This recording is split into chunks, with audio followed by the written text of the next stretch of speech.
जो बीजेपी की प्रोपेगेंडा लेकर पैदा हो रहे हैं नेता, ये हम लोगों को हिंदू मुस्लिम में बांट कर अपना राज कर रहे हैं। जिस दिन जनता समझदार हो जाएगी उस दिन इनका पिटारा गोल हो जाएगा। यहाँ तो लोगों को बीज डाल रहा है कि आप हिंदू मुस्लिम क्रिश्चियन ईसाई करके मैं लोगों को बांटू। जब सारी चीजें फेल हो जाती हैं तो आप क्या करो जी, दंगे फसाद की बातें करने लगो, आप धर्म संप्रदाय की बातें करने लगो। इससे क्या है कि आपस का जो माहौल है, लोकतंत्र के माहौल को बिगाड़ने के काम करते हैं ये। इन पे पाकिस्तान की बात करवा लो, इन पे चाइना की बात करवा लो, इन पे हिंदू मुस्लिम की बात करवा लो, देश में दंगों की बात करवा लो, झगड़े की बात करवा लो, फसाद की बात करवा लो। भारतीय जनता पार्टी का मतलब है कि दंगा फसाद और पाकिस्तान। क्योंकि बीजेपी 3-4 लोगों को ऐसे फालतू लोगों को रखती है अपने पास कि उन्हें समय पर भौंकवाती है कि भौंको जाके भौंको। ये पहले यूपी चुनाव हुआ 17 में, तो वहाँ भी इन्होंने शमशान कब्रिस्तान किया। अब बिहार में भी इनकी जब सारी चीजें फेल हो गई तो ये वहाँ भी शमशान और कब्रिस्तान करने पे लग गए। लेकिन इस बार इनका ये पैतरा नहीं चलेगा। लाइव टीवी, सच सबसे आगे। नमस्कार, आप देख रहे हैं द लाइव टीवी और मैं आपके साथ जुनैद अंसारी। बीजेपी नेता साक्षी महराज अक्सर विवादित बयान देकर सुर्खियां बटोरते रहते हैं और एक बार फिर उन्होंने जैसे ही बिहार का चुनाव और उत्तर प्रदेश एमपी का चुनाव जो तारीख है वो नज़दीक आ रही है, फिर से एक विवादित बयान दिया और इस बार उन्होंने बयान दिया है कि शमशान को और कब्रिस्तान को लेकर जो मुस्लिम धर्म में जो कब्रिस्तान में दफनाए जाते हैं उनको उन्होंने ये कहा है कि अगर मुस्लिमों को भी अंतिम संस्कार में जलाया जाए तो कैसा होगा। तो इस बात को लेकर हम यहाँ पहुँचे उत्तर प्रदेश और यहाँ पे कुछ लोग हमारे साथ अब पीछे आम जनता, इनसे बातचीत करेंगे कि साक्षी महाराज के जो ऐसे बयानबाजी है वो भी चुनाव का नज़दीक कैसे देखते हैं। देखिए, ये जो साक्षी महाराज हैं ये उत्तर प्रदेश में क्या पूरे भारत में इसलिए विवादित बयान देने के लिए फेमस हैं। इनको टीआरपी चाहिए, इनकी पार्टी को टीआरपी चाहिए। और जैसे जैसे चुनाव नज़दीक आ रहे हैं, अभी बिहार का चुनाव है, उत्तर प्रदेश में भी उपचुनाव हैं, तो बीजेपी उनको शुरू कर दिया कि आप जाइए और आप इस तरह से हिंदू मुस्लिम करके किसी भी तरह से जनता को बलगलाइए। इनकी बौखलाहट साफ है। ये साक्षी महाराज बयान नहीं दे रहे हैं, ये बीजेपी उनसे बयान दिलवा रही है कि किसी भी प्रकार हम उत्तर प्रदेश में जो उपचुनाव हो रहे हैं, बिहार में जो चुनाव है, उसको हिंदू मुस्लिम रंग दे सकें, क्योंकि धरातल पर बीजेपी ने कुछ काम नहीं किया है। साक्षी महाराज जब पहले चुनाव होता है तो कहते हैं अगर मैं नहीं जीता तो श्राप भी देते हैं, श्राप देते हुए देखा गया। तो आज फिर से हिंदू मुस्लिम शमशान कब्रिस्तान। देखिए, इस देश की राजनीति हिंदू मुस्लिम पर आधारित है और उसी चीज़ को ये लोग जो बीजेपी की प्रोपेगेंडा लेकर पैदा हो रहे हैं नेता, ये हम लोगों को हिंदू मुस्लिम में बांट कर अपना राज कर रहे हैं। जिस दिन जनता समझदार हो जाएगी उस दिन इनका पिटारा गोल हो जाएगा। जी, तो कैसा लगता है साक्षी महाराज के इस बयान को कैसे देखते हैं? नहीं, साक्षी महाराज जी का बयान हिंदू मुस्लिम को बांटने वाला है। उनका बयान मैं तो मानता नहीं है कि राष्ट्रहित में या जनहित में है। ये लोग तो अपना क्या नाम भगवा कपड़े पहन के अपने आप को सोचते हैं कि भगवान चुप पर तुम हो। अरे भगवान की तरफ को भी देख लो, भगवान भी कुछ चीज़ है इस देश के अंदर, दुनिया के अंदर जो दुनिया को चला रहे। तुम महात्मा थोड़ा चला रहे हो, तुम तो रक्षक के भक्षक बनते जा रहे हो। तुम जो क्या नाम पॉलिटिक्स में आने का तुम्हारा मतलब क्या? लोगों को सही शिक्षा दो, सही रोजगार दो, सही बात करो, है जी। तुम तो भगवा कपड़े पहन के पॉलिटिक्स कर रहे हो। पॉलिटिक्स का काम हो लोगों का है। तुम्हारा काम है धर्म को बचाना, धर्म की रक्षा करना। तुम तो धर्म के नाम पर धर्म की आड़ में तुम तो हिंदू मुस्लिम को करते हो, सिख ईसाई करते हो। कब्रिस्तान की बात करते हैं और कह रहे हैं कि जो मुस्लिम धर्म के जो हैं जो अंतिम संस्कार उनको भी जलाना चाहिए। देखिए, सबसे पहली बात तो लोगों के अंदर में अछूत भावना भर रहा है और वो भावना से देश नहीं चला है।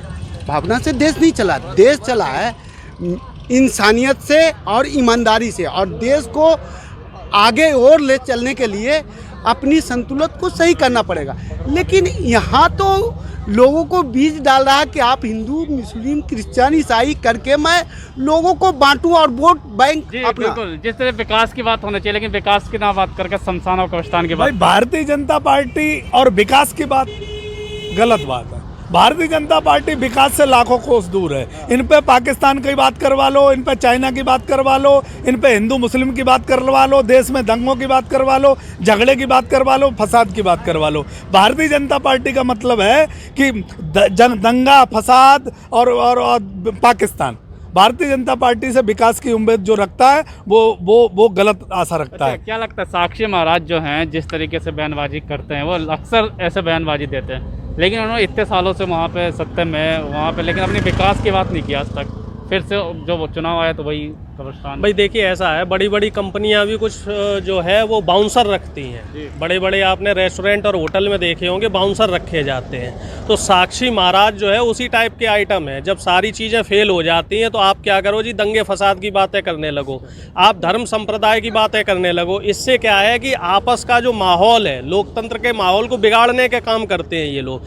लेकिन ये चीज़ें एक लिमिट तक ही चल सकती हैं। 2014 में ये चीज़ें चल गईं, अब ये चीज़ें नहीं चल पाएंगी। अब जनता समझ गई है कि इनको देश से, राष्ट्र से, देश प्रेम से, देश की जनता से कोई लेना देना नहीं है।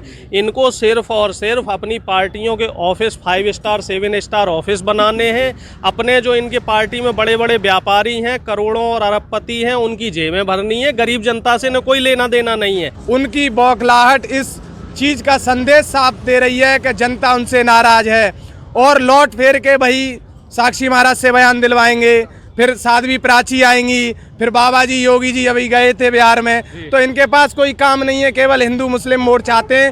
और जनता उत्तर प्रदेश की हो चाहे बिहार की हो, इस बार उसने मन बना लिया है कि जो जनता का काम नहीं करने वाले लोग, हिंदू मुस्लिम करने वाले लोग, उन्हें अपने आश्रम दोबारा भेज देंगे, मठ पहुंच जाएंगे। साक्षी अपने स्कूल ही चलाएंगे और बाबा योगी जी अपना मठ में ही रहेंगे और कहीं बाहर नहीं। मौजूदा सरकार सिर्फ घूम फिर के 2 जगह पे फंसती है, या तो पाकिस्तान पे आ जाती है या फिर हिंदू मुस्लिम करने लगती है। पहले यूपी चुनाव हुआ 17 में, तो वहाँ भी इन्होंने शमशान कब्रिस्तान किया। अब बिहार में भी इनकी जब सारी चीज़ें फेल हो गई तो ये वहाँ भी शमशान और कब्रिस्तान करने पे लग गए। लेकिन इस बार इनका ये पैतरा नहीं चलेगा। बिहार की जो जनता है इस समय, वहाँ पे जो युवा वोटर है, 30 से 35 साल तक का जो वोटर है, उसका परसेंटेज ज़्यादा है और वो युवा जो है वो बदलाव के मूड में है। ऐसे जो भीड़ है उसी को देख के तो नहीं ऐसे बयानबाजी देना शुरू कर दिए हैं हिंदू मुस्लिम। हाँ, वो अपनी हार उन्हें सामने दिखाई दे रही है और वो उनकी बौखलाहट कह रही है कि हम लोग हार रहे हैं। इस वजह से साक्षी महाराज को आगे कर दिया, क्योंकि बीजेपी 3-4 लोगों को, ऐसे पालतू लोगों को रखती है अपने पास कि उन्हें समय पर भौंकवाती है कि भौंको, जाके भौंको। और जनता, अब क्या, जनता समझदार है, उत्तर प्रदेश हो चाहे बिहार हो, तो अब वो भौंकते रहेंगे, कुछ नहीं। आप ये देखो कि उनका एक भी बयान नहीं आया। हाथरस वाली बेटी के साथ इतना बड़ा कांड हो गया, उन्होंने चू तक नहीं निकाली। इतने सारे कार्यक्रम हुए, इन्वेस्टमेंट की बात हुई, उन्नाव से साक्षी महाराज हैं और उन्नाव की बेटी के साथ जब रेप हुआ था तो साक्षी महाराज जेल में उन अपराधियों से मिलने गए थे, कुलदीप सिंह सेंगर के साथ मिलने गए थे, तब उनने एक बयान नहीं दिया उस बेटी के पक्ष में। तो आप ये सोचो कि इन लोगों को जब कहा जाता है, इनका आका बैठा है दिल्ली में, जब ये कहा जाता है इससे कि भौंको तो ये भौंकेंगे, इनसे कहा जाएगा दुम हिलाओ तब ये दुम हिलाएंगे। इसलिए इन लोगों का अपना कोई वजूद नहीं है साक्षी महाराज का। ये बात समझ लो कि बिहार की जनता ये कभी नहीं भूलेगी। यूपी के आनंद विहार पे जब लॉकडाउन हुआ था तो हजारों की संख्या की भीड़ थी और वो सब बिहार के लोग थे। और वो लोग जो हैं जब बटन दबाने जाएंगे ना तो ये करंट नीतीश जी को और मोदी जी को लगने वाला है और वो आज एक बदला लेने को खड़ा है। ये गुस्सा है, ये निराशा है, ये सरकार से हताश और निराश लोग जो हैं वो अब बीजेपी सरकार और नीतीश जी के खिलाफ वोट डालने जा रहे हैं। और देख लेना 10 तारीख को कम से कम 200 सीटों से ऊपर आएंगी इनकी महागठबंधन। जिस तरीके से बयानबाजी आई है कि ऐसे मौके पे जब चुनाव जो तारीख है बिल्कुल बहुत नज़दीक है, कल है बिहार में चुनाव पड़ने वाला पहले चरण का, और वो फिर कहते हैं कि कब्रिस्तान और शमशान जनसंख्या के हिसाब से होना चाहिए। इसका मतलब मुस्लिमों को भी जो दफनाते हैं उनको दफना कर ना कर अंतिम संस्कार जला के करना चाहिए। भाई देखिए, हर धर्म की अपनी धार्मिक आस्थाएं हैं। किसी धर्म में मृतक को जलाया जाता है, किसी में दफनाया जाता है। तो हम जो देश का लोकतंत्र है वो ये कहता है कि हम किसी की धार्मिक आस्था को ठेस ना पहुंचाएं। भाई धर्म पे आप क्यों बात कर रहे हो? आप बात करो विकास पे, आप बात करो रोजगार पे। वहाँ तो आप फेल हो गए। युवा को युवा सरकार चाहिए। बदलाव का मूड में फिर से कब्रिस्तान और शमशान पे फिर से वोट। भाई कब्रिस्तान और शमशान इसलिए चल रहा है कि पूरा लॉकडाउन गुजर गया, मोदी जी, योगी जी, नीतीश जी ये दिखाई दिए नहीं। आज बिहार में है चुनाव, उत्तर प्रदेश की 7 सीटों में है चुनाव। इन्हें सिर्फ धर्म और मजहब ही जिताने की उसका ही एक सहारा लेके ये जीतना चाहते हैं। वरना विकास की बात करो तो विकास पे ये लोग बात नहीं करते, क्योंकि 2 करोड़ नौकरी देनी थी प्रति साल मोदी जी को, उस पर बात नहीं कर सकते क्योंकि इनका मुंह काला हो चुका है। जो योगी जी ने कहा था कि मैं बच्चों को लैपटॉप दूंगा, हम किसानों को कर्जा माफ़ करूंगा, और ये जो जितने वादे योगी जी ने करे, गड्ढा मुक्त सड़कें दूंगा, देश में इंडस्ट्रीज दूंगा, इतनी सारी चीज़ें वो योगी जी 0 सन्नाटा। बिहार के 15 साल का कार्यकाल क्यों नहीं बता रहे नीतीश जी? अगर नीतीश जी 15 साल में अपना मादा रखते हैं और तो 15 साल का कार्यकाल बताएं ना। तेजस्वी के सामने उनका जवान नहीं खुलती है, उनका बुढ़ापा उनके चेहरे पे साफ झलक रहा है यंग लड़के के सामने। योगी तेजस्वी जी ने कह दिया है कि पहली कैबिनेट में पहली बैठक में 10 लाख हम नौकरी देंगे, तो क्यों नहीं करते इस बात को? 15 साल बिहार में नीतीश बाबू ने क्या किया? जो कहते थे सुशासन बाबू है, 62 से ज़्यादा इनके ऊपर घोटाले हैं, जैसे तैसे ही अपनी सरकार चला रहे थे। अब आप देख लो बिहार में, अगर आप रैलियों की बात करो तो नीतीश जी की रैली हो, चाहे मोदी जी की रैली हो, चाहे बीजेपी के किसी भी नेता की रैली हो, कुर्सियां खाली पड़ी हुई हैं। सारा पैतरा ये आजमा के देख चुके हैं। 15 साल से तो आप हो सत्ता में, आप कहते हो विपक्ष से कि विपक्ष ये काम कैसे करेगा, विपक्ष वो काम कैसे करेगा। जो नेता प्रतिपक्ष है अभी बिहार में, उन्होंने कहा है कि हम 10 लाख जो है रोजगार देंगे पहली कैबिनेट में, और पहली कलम से वो काम होगा। तो इस पे ये कटाक्ष कर रहे हैं कि जी हम जो है वो कैसे देंगे, ये 10 लाख रोजगार कैसे देंगे, उसके लिए पैसा कहाँ से आएगा। तो अगर ये चीज़ बीजेपी या जो सत्ताधारी दल है, एनडीए के नेता, ये खुद भी तो देखें कि उन्होंने भी तो जुमला फेंका था 2 करोड़ रोजगार का और 15 लाख अकाउंट में आएंगे। तो अपनी भी चीज़ें देखें वो कि हमने जो चुनावी वादे किए हैं कि हम कहाँ तक उस पर ठीक बैठ पा रहे हैं। क्योंकि जब भी आप विकास की बात करें, रोजगार की बात करें, शिक्षा की बात करें, चिकित्सा की बात करें, उन सारे मुद्दों पे मौजूदा सरकार फेल है। आप ये बता दो ना कि जो हाथरस की बेटी है वो भी तो हिंदू थी। अगर हिंदू की बात करते हो तो उसे अब तक न्याय क्यों नहीं मिला?